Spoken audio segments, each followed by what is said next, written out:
Buenas tardes, soy José Antonio Granados, presidente de la asociación y gracias por participar en la segunda conferencia que estamos dando en esta temporada. Y en esta ocasión la temática, así como la anterior fue de arquitectura, en esta ocasión es en el mundo de la psicología. En el mundo económico, la jurisdicción social no es un área de mucho negocio para los peritos, pues por cómo es la jurisdicción social, que está todo muy tasado. Al año prescriben las deudas, prescriben muchas, digamos, mucha posibilidad de realizar conflictos, etcétera, etcétera. Pero creo que hay una profesión que ya lleva desde hace bastante tiempo con bastante, digamos, con bastante trabajo en este mundo laboral y sobre el que hoy vamos a tratar de dar una conferencia que nos la da nuestra compañera Victoria Trabazo. Bueno, ella está dentro de nuestra guía en la sección de psicólogos y bueno, poco puedo decir de ella, salvo que tiene mucha experiencia porque lleva con nosotros en la asociación desde el año 2003. Bueno, Que son años. La realidad que son años. Pues nada, yo, Víctor Trabazo, te paso la palabra y adelante con la conferencia. muy bien, y gracias, José Antonio. Bueno, vamos a ver, os voy a explicar un poco. Primero me voy a presentar porque algunos quizá ya me conocen y para los que no me conozcan, bueno, pues yo trabajo efectivamente como perito, pero sobre todo trabajo también como clínica. Soy psicóloga especialista en psicología clínica, además de ser perito, y he sido profesora también en la universidad, tanto de psicología jurídica, que fue cuando empezaba a darse la psicología jurídica en las universidades. Ahora ya está muy de moda y está la criminología y todo, pero al principio no había nada. Y he sido también profesora hace unos años de una asignatura que es psicopatología laboral, ¿no? Y es verdad que yo esa asignatura la daba desde mi enfoque. He de reconocer que había gente que la daba desde el plano más, digamos, empresarial, y a mí me gustaba darle siempre el enfoque más clínico y pericial, porque ahí hay un gran campo, tanto para los psicólogos clínicos como los peritos. Entonces, lo que quiero hoy es un poco explicaros y hablaros de mi experiencia, un poco reflexionar y que sea algo más práctico, más que teórico. Eso lo podemos encontrar ahora en todas partes. Entonces, yo os quería comentar, lo primero es, obviamente todos tenemos como peritos un campo a veces de predilección y otro que decimos, no, por Dios, este peritaje me ha tocado tengo que hacerlo, pero que nos resulta a lo mejor más incómodo. Yo he de reconocer que para mí todo el ámbito laboral me resulta amable. Me resulta amable, quizá es porque como no hay psicólogos en los juzgados, no te miran mal. Y esto, cuando vamos como peritos de parte, hay que tenerlo en cuenta, ¿no? Hay veces hay esa sensación como que parece que uno le han comprado el testimonio, ¿no? Entonces, en ese sentido, es verdad que el ámbito laboral, en mi opinión, es un ámbito más amable, si bien nos encontramos con situaciones a veces muy lamentables, muy difíciles, con personas que se encuentran en situación muy complicada, ¿no? Y donde ahí vamos a tener que tener mucho cuidado tanto en la evaluación como también manejar esa parte humana, ¿no? A la hora de tratar con personas que en muchos casos, digo, vienen en situaciones muy difíciles, graves, con medicación y además en muchos casos con un futuro muy incierto, ¿vale? Entonces, vamos a ver. Lo primero, creo que aquí hay que señalar que estamos hablando de daño. En el ámbito laboral vamos a hablar sobre todo de daño. Es decir, vamos a tener que evaluar a una persona y determinar qué diagnóstico puede tener y qué relación puede tener con el ámbito laboral, o bien si la situación laboral es origen, o en los casos, por ejemplo, de incapacidad, cómo puede afectar ese trastorno que presenta la persona a su ejercicio de profesional, a su profesión habitual o cualquier otra profesión. Entonces, cuando estamos hablando de daño, además de tener un gran conocimiento, por supuesto, de los diagnósticos que hay que evaluar, hay que tener un buen conocimiento de las técnicas a utilizar y sobre todo, en este caso, un gran conocimiento de la simulación, cómo descartar la simulación. Porque aquí el problema es que cuando encontramos daño psicológico, claro, no estamos encontrando una radiografía. ¿Mm? Estamos con personas que a veces vamos a encontrar grandes simuladores, personas donde a veces hay una intencionalidad y son grandes simuladores y otros, ojo, que no son simuladores, sino que se creen realmente, por ejemplo, acosados o creen que realmente están siendo víctimas de una situación, por lo tanto, van a ser incluso más convincentes. Entonces, tenemos que hacer una evaluación muy precisa utilizando tanto una entrevista bien completa, y yo siempre digo, una entrevista que va a ser diferente a una entrevista clínica, porque los psicólogos cuando te viene un paciente siempre lo primero que hacemos es mostrarnos empáticos, les ayudamos a que nos cuente qué le pasa. En este caso no, en este caso digamos que tenemos que poner una distancia para no ayudar, para que nos cuenten y como digo yo, para que te convenzan de que realmente les está pasando eso, ¿no? Entonces, sí que es verdad que por supuesto, entonces vienen obviamente con ese temor a ser evaluados. No podemos tranquilizar mucho, o quizás sí tranquilizar para dar un poquito de confianza para que suelten más, como, ¿no? Igual pillarles o no, pero sí que vamos a tener que tener cuidado con la empatía. Es decir, vamos a tener que mostrar cierta empatía, pero vamos a tener que tener mucho cuidado a la hora de que empaticemos demasiado y nos lleven, por así decirlo, a su terreno. Recordemos, estamos hablando de personas a veces con situaciones muy, muy complicadas. Nos ponemos en su lugar, lo pensamos y decimos, ¿y ahora esta persona qué hace? Con su familia, sin trabajo, con esto, ¿qué va a ser de su vida? Y obviamente, simpatizamos, pues no podemos ser objetivos. ¿Mm? Entonces, no tenemos esas radiografías, tenemos que evaluar bien y para evaluar, ¿qué tenemos? Pues tenemos, obviamente, la destreza en la entrevista y luego también tenemos una serie de cuestionarios. En psicología utilizamos una serie de cuestionarios que no son los típicos cuestionarios que podemos decir de autoinforme. Por ejemplo, en casos de acoso laboral se habla mucho del cuestionario de Lehmann, pero realmente es un cuestionario que, aunque se utiliza siempre, sinceramente, en mi opinión, no sirve absolutamente para nada. Para nada. ¿Por qué? Porque me están preguntando si yo sufro una serie de síntomas y yo puedo decir que sí o no, pero no están valorando ahí si yo estoy mintiendo o exagerando.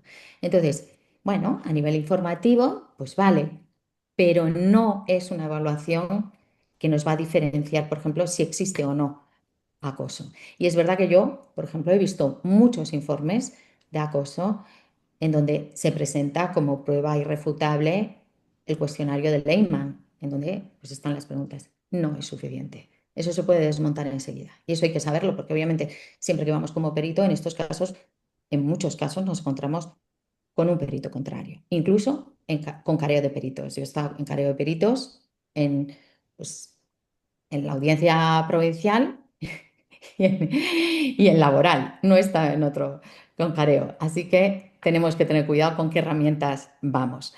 Entonces, tenemos una serie de cuestionarios en donde sí vamos a tener escalas de validez, donde se va a ver si se está exagerando, ¿no?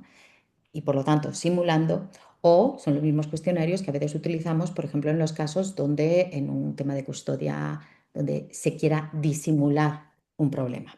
¿Vale? Entonces, importante tener conocimiento del diagnóstico, conocimiento de técnicas para detectar la simulación, conocimiento de las herramientas y luego tener una visión más o menos general. Cuando hacemos este tipo de evaluaciones, no nos tenemos que quedar en un dato, tenemos que hacer como una historia, un relato y ver cómo aparece ese trastorno, qué relación puede tener con la situación laboral, ver si hay otras posibles causas, porque siempre que hablamos de causa y vamos a hablar esa causalidad, que al fin y al cabo es lo que le va a dar valor o no a la pericial, tenemos que determinar si hay otras posibles causas que pueden explicar el daño y que lamentablemente, ojo, a veces no están simulando, el trabajo es una causa, pero hay otras posibles causas, entonces ya hay duda y eso también hay que tenerlo en cuenta.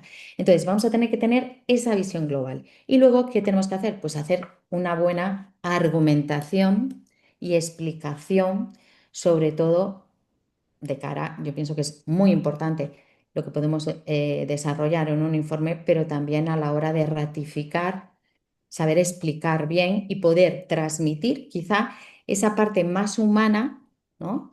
En laboral de, por ejemplo, un caso de un trabajador, sobre todo en temas de incapacidad laboral, de por qué no puede desarrollar esta profesión, otra, etcétera. Creo que ese plus es importante y creo que en determinadas demandas es lo que diferencia una buena pericial, el éxito o no del pleito. Es así. Dentro de, aparte de la metodología, dentro del ámbito laboral, realmente vamos a encontrar diferentes casos.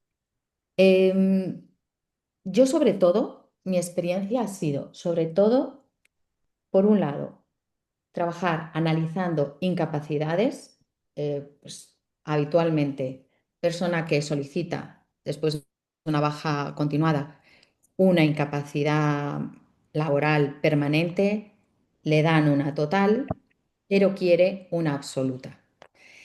Y a veces esa petición de absoluta no es ninguna tontería.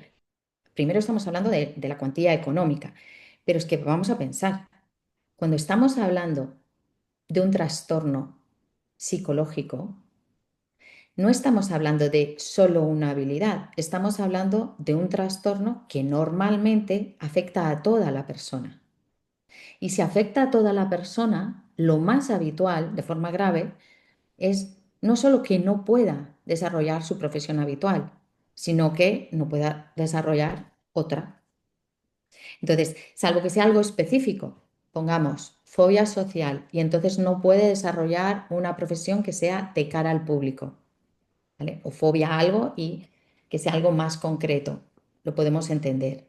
Pero, por ejemplo, un cuadro depresivo crónico, recurrente o ataques de pánico, por supuesto que yo a lo mejor no puedo desarrollar, si soy maestra,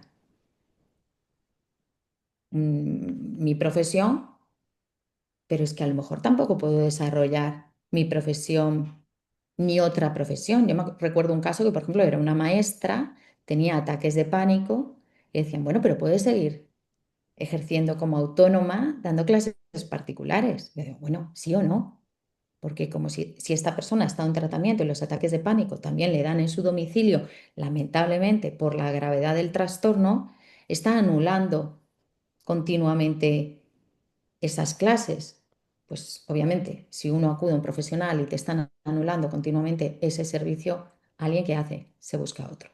Entonces, por eso es esa gran dificultad, ¿no? Que a veces no es tan específico, no es he perdido la función, por ejemplo, de la mano y entonces no puedo desarrollar algo más mecánico. Estamos hablando de esto. Y en la mayoría de las profesiones va a ser necesario. Pero no solo va a ser necesario para el ejercicio de mi profesión, sino si yo tengo que aprender otra profesión, yo voy a tener que tener cierta capacidad a nivel de atención, a nivel de comprensión, de memoria, de análisis. Y si eso está limitado, si no puedo con algo que normalmente manejo y me desempeño bien, más difícil va a ser seguramente una nueva profesión, con lo cual en muchos casos, lamentablemente, y digo lamentablemente porque obviamente no es algo positivo para el trabajador, es una protección, pero emocionalmente y psicológicamente se ve que el no trabajar a veces suele agravar los cuadros psicológicos, pero en muchos casos, lamentablemente, esa persona no va a poder desarrollar ni su profesión habitual ni ninguna otra. Por lo tanto, hay muchas peticiones que lo que se hace es que se solicita el cambio de una total a una absoluta. Bien, ¿qué nos podemos encontrar aquí? Bueno, pues nos podemos encontrar, como digo yo, los típicos casos. aparte de, hay muchos casos, obviamente, que son obvios, ¿no? Casos como esquizofrenia, trastornos bipolares. El otro día veía una noticia de una sentencia que decían, reconocen por inestabilidad emocional, creo que salía en un periódico en Cofiligal o así, la incapacidad absoluta a una profesora. Inestabilidad emocional. Claro, parece, ¡guau! ¡Ostras!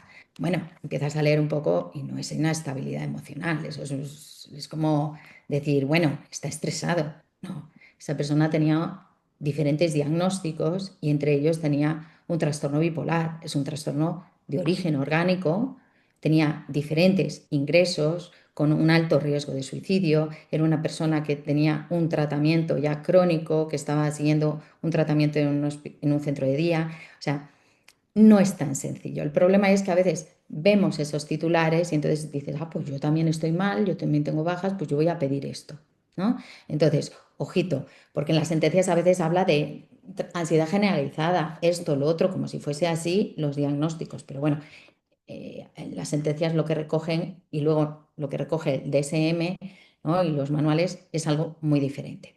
Entonces, nos podemos encontrar casos de este tipo y luego hay muchos casos que, por ejemplo, son los trastornos que son los médicos valoradores, lo pueden también ver, que son los casos de fibromialgia, fatiga crónica, dolor crónico y todo lo que está asociado a eso. ¿Qué ocurre? Que de nuevo nos encontramos con diagnósticos médicos, pero que a veces son difíciles, muy difíciles de demostrar. Y que además, si se empiezan a demostrar todos, pues te lo dice todo el mundo, es que la seguridad social no tendría ni dinero a lo mejor para dar todas esas pensiones. Entonces, en esos casos, la pericial psicológica tiene un valor añadido. ¿Por qué? Porque de alguna forma estamos demostrando que esa persona no tiene a lo mejor un perfil rentista. Y eso también es importante, porque en estos casos de incapacidad, uno de los perfiles más complicados que nos vamos a encontrar, aparte del simulador, que puede ser un psicópata, un jeta, y obviamente eso nos lo podemos encontrar en todos los ámbitos, nos vamos a encontrar perfiles de personas muy victimistas, que al perito normalmente en muchas ocasiones nos puede generar mucho rechazo, mucho.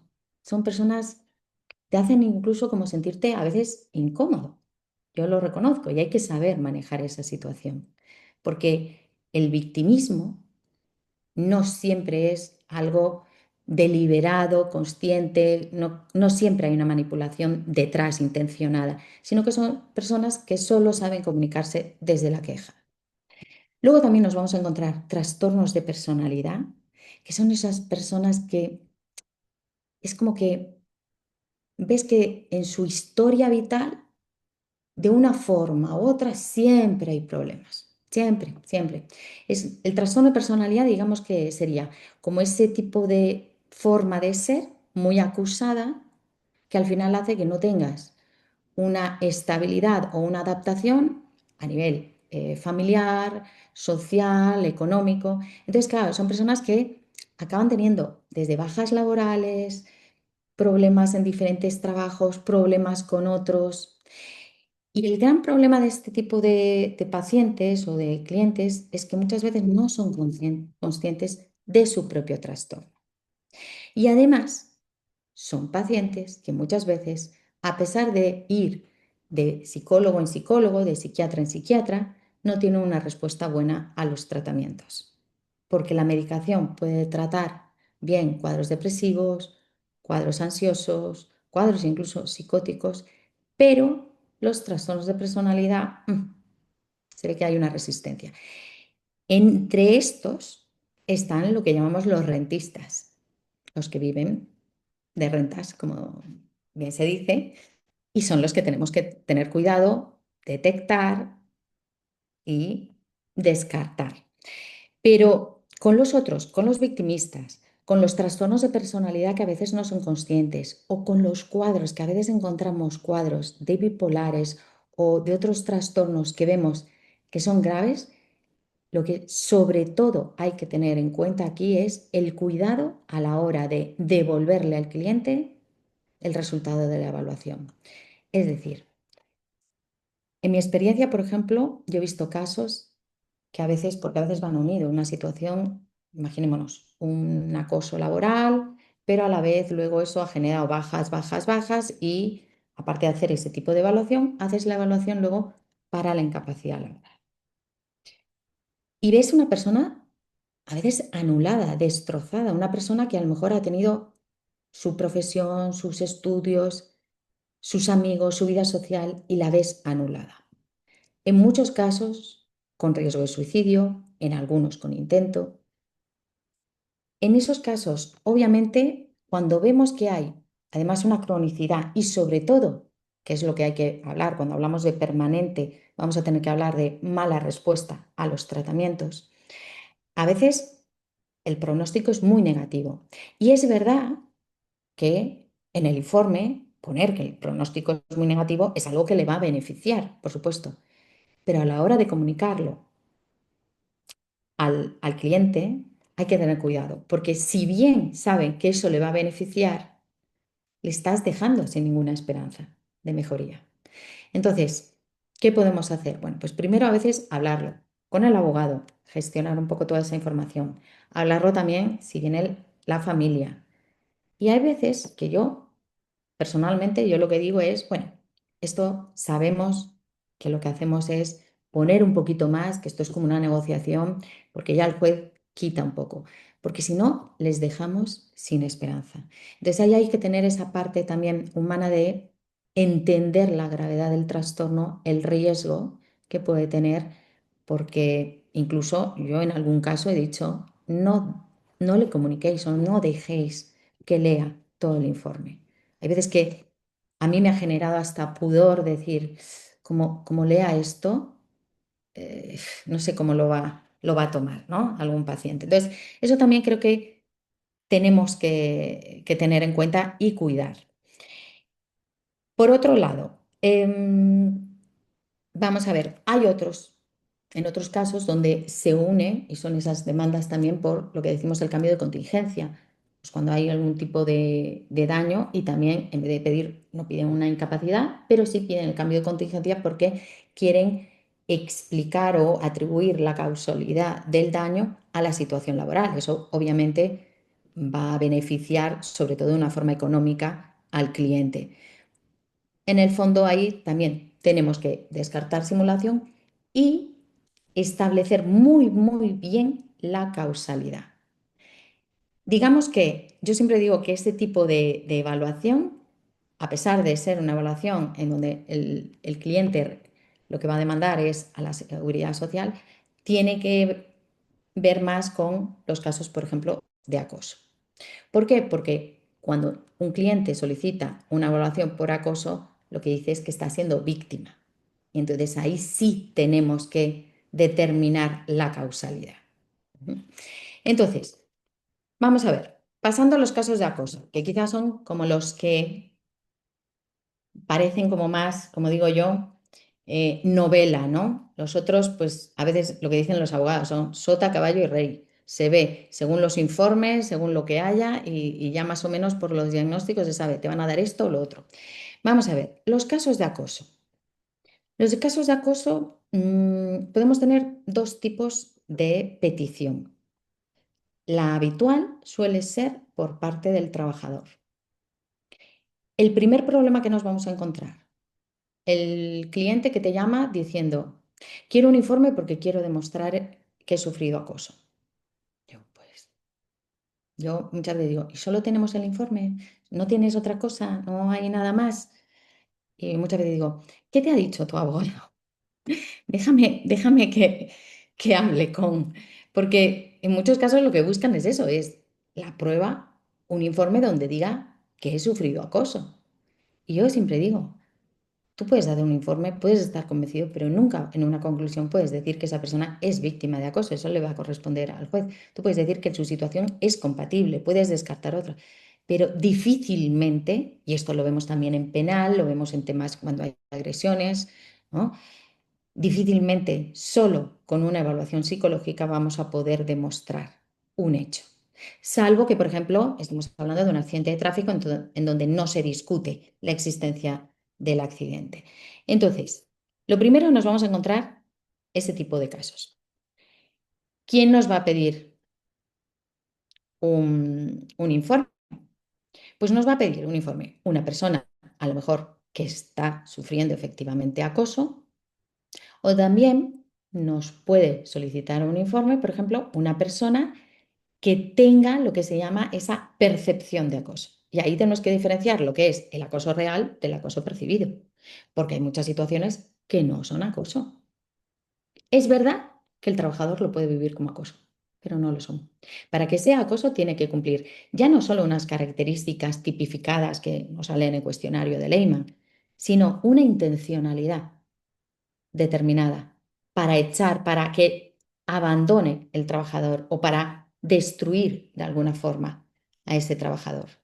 Y lo que hay que demostrar es daño y esa intencionalidad. Yo de lo que digo es que, en todo caso, el informe lo que puede demostrar es la existencia del daño y que no se está simulando, pero el resto, el trabajador tiene que buscar otra serie de pruebas y el letrado también tiene que tenerlo en cuenta. Aparte de eso, nos vamos a encontrar casos en donde a lo mejor hay gente que está metido en una situación de muchísimo estrés laboral o de un conflicto laboral, pero no es acoso. Por lo tanto, cuando evaluemos acoso en un cliente que nos solicita una pericial, vamos a tener que determinar si realmente es acoso, si no, si es estrés laboral, que tiene otro curso, otra situación, otra evolución.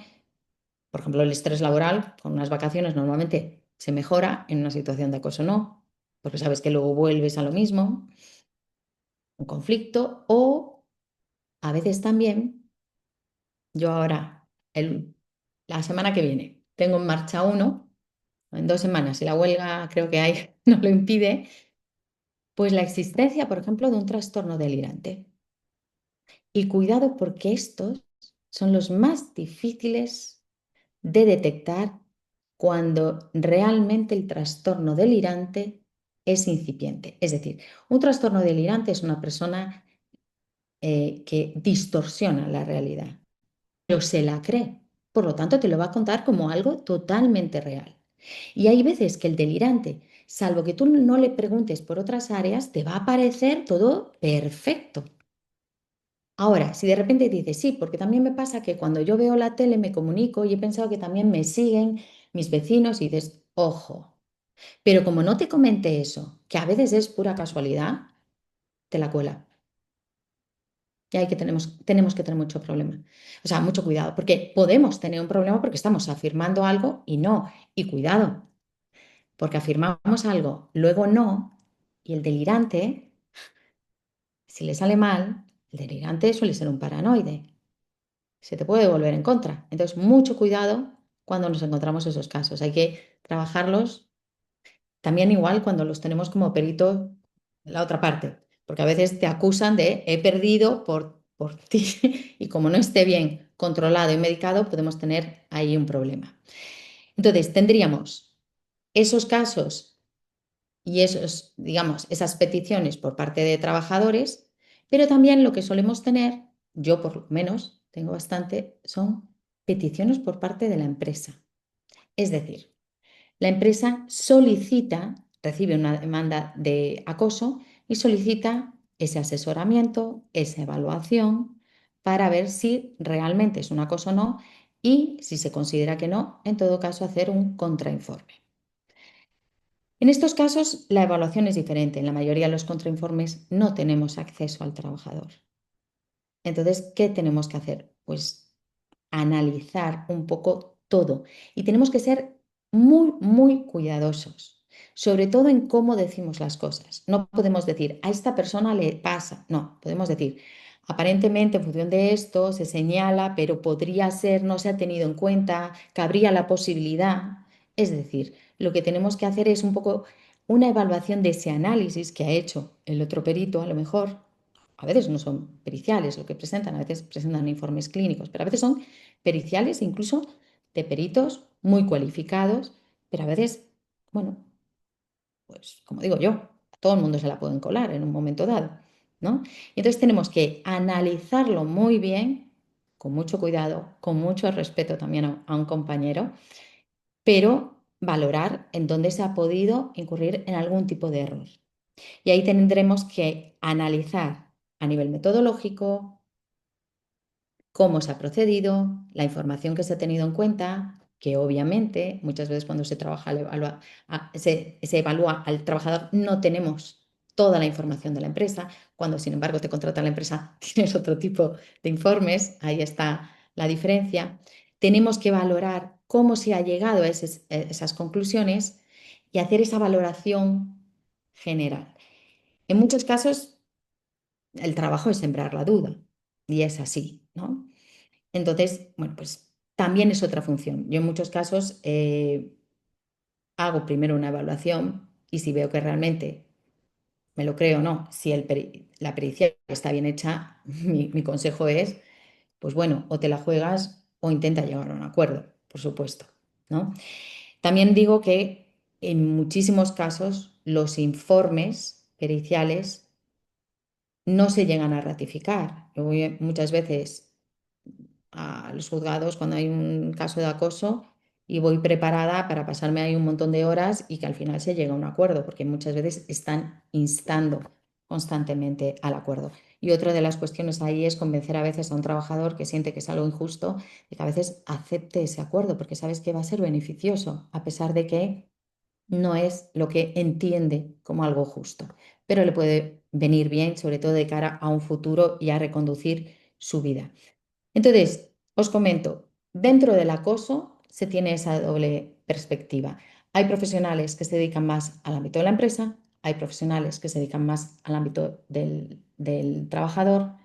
Yo personalmente tengo experiencia en ambos casos, reconozco que eso me da una visión quizá más amplia, ¿no? Y como digo yo, me sé las críticas que me pueden venir por un lado o por otro, pero sobre todo hay que tener un gran conocimiento del cuadro clínico, tener información, descartar simulación, como os decía, y poder integrar todos los datos.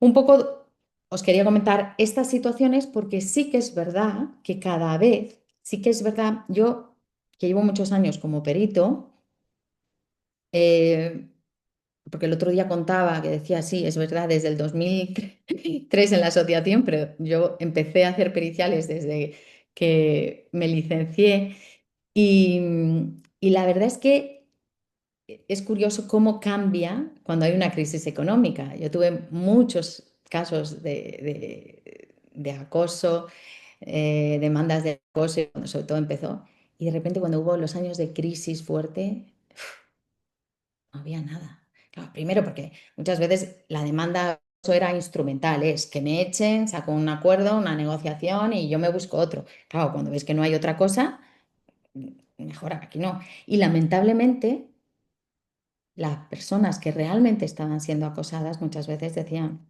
me aguanto porque no voy a tener otra opción. Entonces sí que es verdad que se ve una gran variabilidad en función de la situación económica en este tipo de casos. Ahora tenemos muchas incapacidades, se está viendo por temas psicológicos, se están reconociendo un poquito más, un poquito, no mucho, pero todavía, digamos que hay dificultad. Quizá el hecho de que también las bajas ahora ya no es año y medio, es menos, pues también hay más incapacidades que enseguida, bajas que pasan a tribunal, a incapacidad o sea, permanente, y entonces solicitan ese tipo de evaluación. Como conclusión, importante, yo creo que para trabajar en el ámbito laboral, aparte de tener un buen conocimiento de lo que es la evaluación, descartar simulación y un conocimiento clínico también del trastorno, si uno trabaja, normalmente los peritos, la mayoría trabajamos tanto en el ámbito clínico como pericial, nos puede dar una visión mucho más global de la persona para poder entender si realmente estamos hablando de un caso real o no de acoso, de una persona que realmente puede o no puede trabajar, etcétera. Y luego, muchísimo cuidado, que esto nos pasa que sobre todo es, y los que trabajamos con pacientes y en salud mental, que estamos dedicados un poco al cuidado, pues con ese sesgo de la empatía y de la presión a veces del cliente o del propio abogado, ¿no? Cuidado con esa manipulación emocional, cuidado con vernos en esa situación, porque obviamente podemos tenerlo en cuenta, debemos tenerlo en cuenta desde esa mirada humana, pero como peritos tenemos que ser rigurosos y, y evaluar lo que realmente hay, no lo que nos piden. En principio, esta es mi explicación, esta es mi charla. No os quiero aburrir con mil datos. No sé si tenéis Bueno, oye, un comentario. fantástico, trabajo, fantástico. La realidad que es una buena aproximación, ¿no? A tu mundo pericial, ¿no? Ujú. Pues sí, yo tengo dos preguntas. Gutiérrez, ¿las lees? Sí, tenemos aquí en el chat y preguntaba a Granado, dice, no he entendido qué es un cliente rentista. ¿A qué llamas rentista, Victoria? Pues mira, a ver, el cliente rentista es un tipo de personalidad que sí está reflejada así en los diferentes manuales diagnósticos. Esto se empezó a ver sobre todo cuando se empezó a, después de cuando se empezó a hablar del estrés postraumático. El estrés postraumático es un daño que aparece después de la Primera y Segunda Guerra Mundial, empieza a verse la afectación psicológica, entonces se empieza a evaluar. Se empezó a ver también que había muchos pacientes que no era que no evolucionaban porque el trastorno lo impedía, sino porque había como una actitud de rentista, vivir de las rentas, vivir del cuento. Entonces, la personalidad rentista es aquella que se engancha, por así decirlo, en ese victimismo. Lo vemos muchas veces en esos casos donde es verdad que hay un trastorno, pero dice, sí, he ido al psicólogo. ¿Y cuántas sesiones? Sí, pues fui a uno, fui a otro, pero no. Es que me daban consulta, es que muy tarde, claro, se me pasó. No, ves que no hay como una intención, ¿no?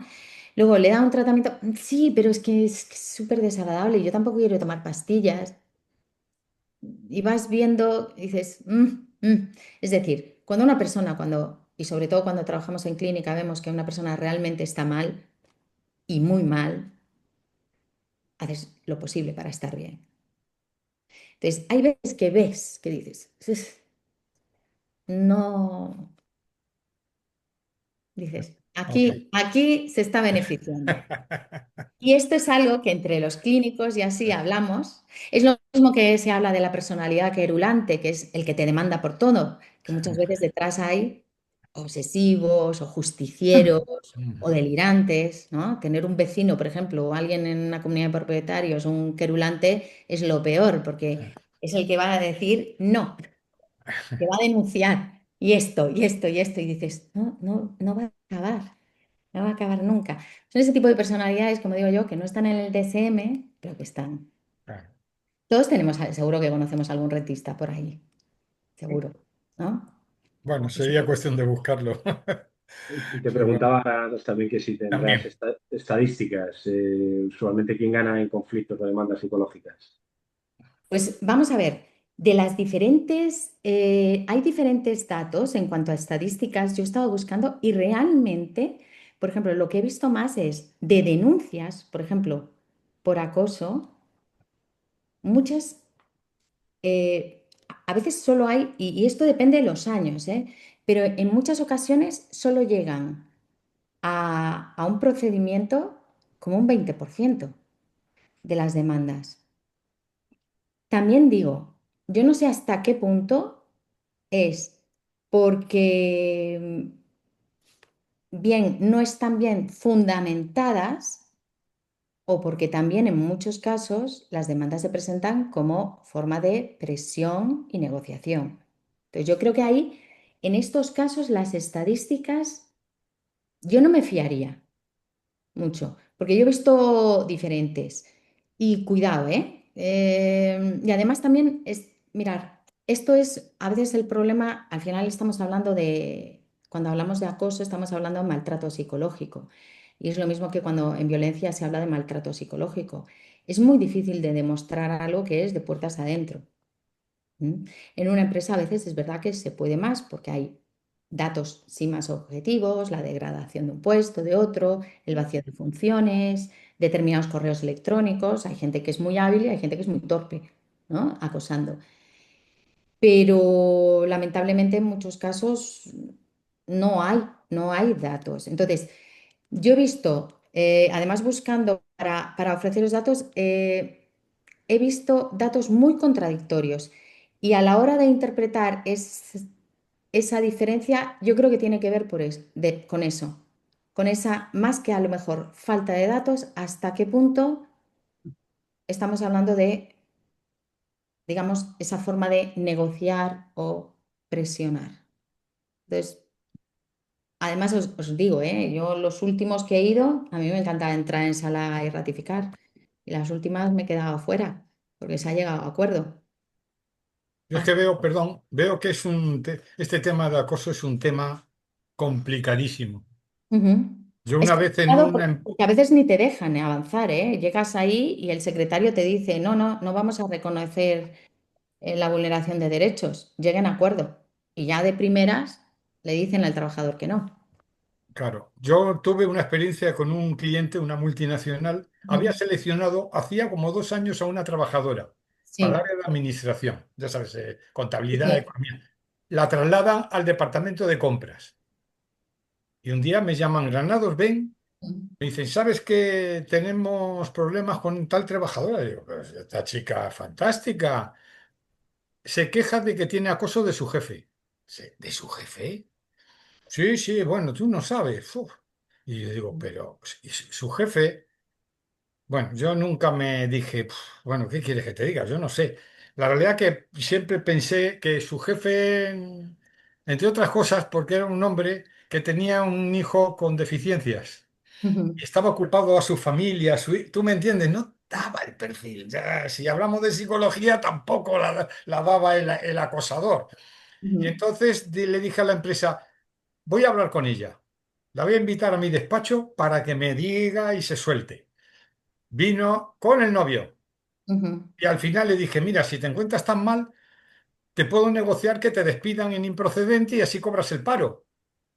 Bueno, Granados, pues bien, yo aceptaría eso. Es que hay muchos casos que es así. Y ojo, hay muchos casos que es así porque realmente no son acoso y hay otros porque ya les han dicho que es muy difícil demostrar el acoso. El problema es que hay muchos casos que son evidentes, evidentes, porque dices, es que es clarísimo. Y hay otros que yo los veo y digo, está claro que ha sido, pero no se puede mostrar. Y esos da mucha rabia porque además el trabajador normalmente le están instando y los letrados le instan a ese acuerdo. Y hay veces que con el sentido de justicia dicen, no, no. Yo sinceramente les recomiendo que lleguen a un acuerdo, porque si no se enquista muchas veces la situación. Y yo he visto casos que han acabado con su carrera profesional. Y a veces dicen, es que no es justo. Y yo siempre digo, es que no es justo desde el primer momento, pero es. Cuanto antes te largues de ahí, mejor. Es como cuando no te deja una pareja, a lo mejor dices, bueno, no es justo, ya, pero es. Cuanto antes lo superes, mejor. ¿No? Y a veces ahí es la diferencia de lo que es el sistema de justicia o la justicia de verdad. Pero bueno, eso es lo que hay. Pero sí que hay bastantes casos así que no sabemos. Y luego lo que comentas, José Antonio, del perfil, es verdad que hay veces que hay perfiles muy evidentes muy, muy evidentes y hay otros que no. Y hay otros casos, recuerdo un caso que parecía un acoso y podía serlo porque era, quiero que me detalles esto, esto, esto, y en el fondo no era un acoso, era un trastorno obsesivo del trabajador. O a veces no son situaciones de acoso, es la reorganización de una empresa. Pero si el trabajador, ahí es lo que decimos, lo puede percibir como acoso. Por eso el acoso ya no solo es el hecho, sino la vivencia y la intencionalidad. Sí. A veces es la mala praxis de, bueno, es que este no tiene habilidades de líder. Y obviamente, bueno, también es verdad que las grandes empresas cada vez más tienen protocolos para detectar y para evaluar, pero hay otras que no. Pero ¿cuál es entonces la diferencia entre acoso Ujú. Jefe, Sí. trabajadora, ¿vale? O jefe. E inverso, ¿eh? A veces hay inverso. ¿Cuál es la diferencia, sinceramente, porque a mí me ha ocurrido, Sí, entre jefe, trabajadora? El acoso a que está trabajando mal la trabajadora y eso genera ¿me entiendes? Un ambiente de sí, puteadas, de sí, etcétera, etcétera. Digamos, ¿dónde sí. termina el acoso y dónde termina el mal Pues rollo? mira, Porque está ahí está, trabajando mal. claro, es que ahí está lo que se habla del poder correctivo del directivo o del superior. Entonces, lo que hay que demostrar en muchos casos, por ejemplo, es que se ve que se le ha delegado, que se le ha quitado, se le quita de funciones o no se le llama a estas reuniones tal y los rendimientos son todos positivos, no hay ninguna queja, no hay tal, y a lo mejor ha sido a partir de un día, que eso es muy habitual. El acosador normalmente puede ser muy, te tengo aquí, te protejo, te cuido, y de repente un día por algo, como digo yo, no me bailas el agua así, ya cambian las tornas y de repente eres enemigo. Entonces, a veces ese es el patrón. El otro puede ser alguien, pues eso, que no cumple, que no, y entonces, pues decir, bueno, pues el despido. Por eso también es importante ahí determinar, un trabajador puede sentirse acosado, pero una empresa a lo mejor dice, no, vamos a ver, es que los rendimientos y las evaluaciones iban en picado. Entonces, por eso también es la parte de la empresa también, en muchísimos casos se les demanda, y sobre todo empresas multinacionales que no les interesa la publicidad de una demanda por acoso, muchas veces presionan a algunos trabajadores para conseguir una indemnización mayor utilizando Sí. eso. Entonces, hay que desarmarlo, ¿no? Entonces, como digo Claro, yo, es, bueno, pues una labor de análisis ahí más complejo. Pero sí, hay casos de todo tipo, ¿eh? Yo recuerdo una paciente que tuve, esta era paciente, no era, que me hablaba de su jefe hace muchos años y claro, incluso había una parte que decías, esto es casi acoso sexual. Yo le decía, ¿tú te das cuenta tal? Y ella decía, sí, tal. Porque es verdad, muchas veces el acoso también tiene esa parte, ¿no? De acoso sexual. Y luego al final lo que vimos es que el jefe tenía un trastorno bipolar. Entonces, claro, en la fase de euforia había un descontrol que era, claro, le llamaba unas horas, tal, se le insinuaba, pero era un trastorno bipolar. Cuando más o menos lo vio, ella pudo hablar con recursos humanos, planteó la situación, hubo una reubicación, vale. Pero a lo mejor, pues si no se hubiera visto eso, hubiera podido ir y a lo mejor sí que hubiera podido ganar. Salvo que él, el jefe, porque en algunos casos a veces te contratan para defender. El superior ahí tendría esa defensa de, no, yo no he acosado, tengo esto. Entonces, claro, ahí es un poco, la casuística es muy, sí, sí, sí. muy diferente, ¿no? Tienes dos preguntas en el chat. Vamos a ver, A ver, esperar a ver que me abra. Si no, si no te las leo, Nicole. Ahora, a ver, decimos, mi pregunta, ¿las demandas son más porque una empresa acosa a un trabajador para que se vaya por voluntad propia o porque hay un compañero que acosa y nadie le para a los pies? Pues yo lo que he recibido más suele ser más una empresa. Ahora, dentro del ámbito funcionarial, cuidado, esa es otra historia. También hay de compañeros o de superiores y eso es muy difícil porque, claro, uno no se va, ha ganado una oposición. Entonces, no es, ¿cómo me voy a renunciar a esto? Pues sí que hay estudios y es complicado. Sí que es verdad que en esos casos, cuando hay, porque eso es otra cosa, muchas veces el cliente, digamos, el cliente o el trabajador acosado tiene testigos. ¿Quién va a testificar? O sea, a lo mejor el siguiente soy yo, ¿no? Y sí que es verdad que en el ámbito público, como están protegidos porque son funcionarios, sí que ahí pueden encontrar más testigos. Es una ventaja. Pero en mi caso, yo he visto más casos donde es la empresa. Y si no, más que un compañero, suele ser un superior. Y a veces se asciende y se reclama a lo mejor a otro superior y depende, como digo yo, el poder que tenga ese, a veces sale más económico que se vaya el trabajador a, yo qué sé, un superior, que es un comercial, que hace unos números bárbaros. Ese es- esa es una de las situaciones. Cuando es entre compañeros, a veces es acoso sexual también. Y cuando es jefes, también. Cada vez eso se ve menos, no porque haya menos, sino porque hay una política y un conocimiento, ¿no? Digamos, si evaluamos las prácticas de antes a las de ahora, obviamente es diferente. Ahora podría verse que quizá hay menos acoso sexual, pero hay todavía mucho. ¿Mm? Antes había mucho más, lo que pasa es que no se consideraba acoso sexual, era como lo normal, lamentablemente, pero bueno. No sé si queda respondida la pregunta. Esta. Vale, la siguiente, a ver, Sí. en laboral, para detectar un simulador, ¿se utilizan también los informes grafológicos para detectarlo como apoyo al informe del psicólogo? Vamos a ver, yo no he estudiado grafología, pero sinceramente,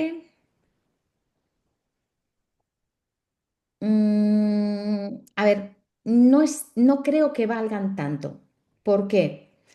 Porque realmente el simulador no tiene que ver a veces tanto con un perfil determinado. Es decir, si utilizamos la grafología para evaluar rasgos de personalidad y sí que buscamos un perfil, podría ser. Yo en ese sentido no soy experta y es verdad que en un informe psicológico yo creo que bueno, pues puede ser algo complementario, pero yo no lo utilizo.